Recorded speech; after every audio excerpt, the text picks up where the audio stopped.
Hello students, good evening. কেমন আছো সবাই? আশা করছি সবাই ভালো আছো। আজকের জিকে ক্লাসে আমি তোমাদেরকে স্বাগত জানাই।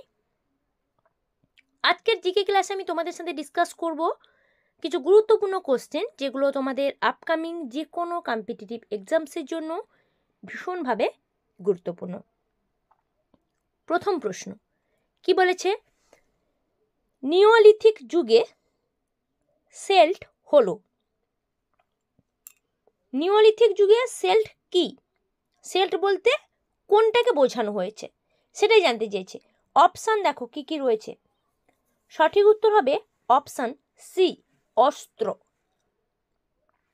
নিওলিথিক যুগে যে সমস্ত অস্ত্র ব্যবহার করা হতো ওই অস্ত্রগুলোকে কি বলা হতো না সেল্ট বলা হতো।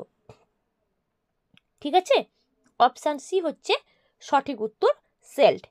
পরের প্রশ্ন, প্রাচীনকালে কোন নদীর দক্ষিণ অংশ মগধ নামে পরিচিত ছিল? দক্ষিণ অংশ মগধ, সঠিক উত্তর হবে অপশন এ, গঙ্গা নদী। প্রাচীনকালে, ঠিক আছে, গঙ্গা নদীর যে দক্ষিণ অংশ সেই দক্ষিণ অংশ মগধ নামে পরিচিত ছিল। তাহলে অপশন এ হচ্ছে সঠিক উত্তর। চলো পরের প্রশ্ন, উত্তরাখণ্ড সরকার কোন স্থানে মহাভারত ভাটিকা তৈরি করেছে? উত্তরাখণ্ড সরকার, অপশন দেখো কি কি রয়েছে। সঠিক উত্তর হবে অপশন ডি, হালতওয়ানি।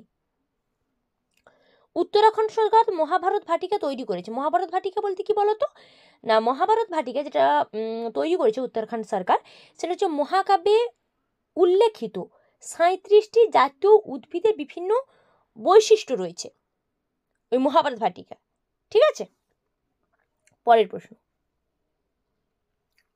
টিপেশ্বর বন্যপ্রাণী অভয়ারণ্য কোন রাজ্যে অবস্থিত? টিপেশ্বর বন্যপ্রাণী অভয়ারণ্য, সঠিক উত্তর হবে অপশন সি, মহারাষ্ট্র রাজ্যে। মহারাষ্ট্রের ইয়াথালাভাম জেলায়, ঠিক আছে, অবস্থিত টিপেশ্বর বন্যপ্রাণী অভয়ারণ্য, যেটা তোমার মহারাষ্ট্রের মানে দক্ষিণ মহারাষ্ট্রের ওই যে সবুজ উদ্যান নামেও এটাকে পরিচিত, নামকরণ করা হয়েছে এটার।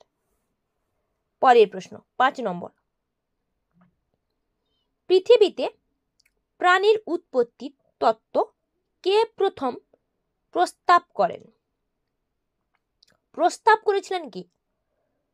সঠিক উত্তর হবে অপশন এ, হ্যালডেন। দেখো, হ্যালডেন হচ্ছে প্রথম প্রস্তাব করেছিলেন প্রাণীর উৎপত্তি তত্ত্ব, কিন্তু স্ট্যানলি মিলার এবং হ্যারল্ড সি উরে, ওনারা দুজন প্রাণীর উৎপত্তি এটাকে পরীক্ষার দ্বারা ওনারা পর্যালোচনা করেছেন এবং ব্যাখ্যা করেছেন, ওনারা প্রমাণ করে ব্যাখ্যা করেছেন, কিন্তু প্রস্তাব করেছেন হ্যালডেন। বোঝাতে পারলাম? চলো পরের প্রশ্ন, হিমোগ্লোবিন কোনটির গুরুত্বপূর্ণ উপাদান?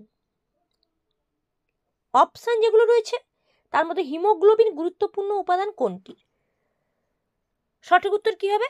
সঠিক উত্তর হবে অপশন এ, লোহিত রক্তকণিকা।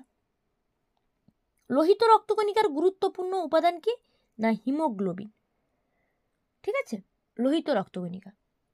পরের প্রশ্ন,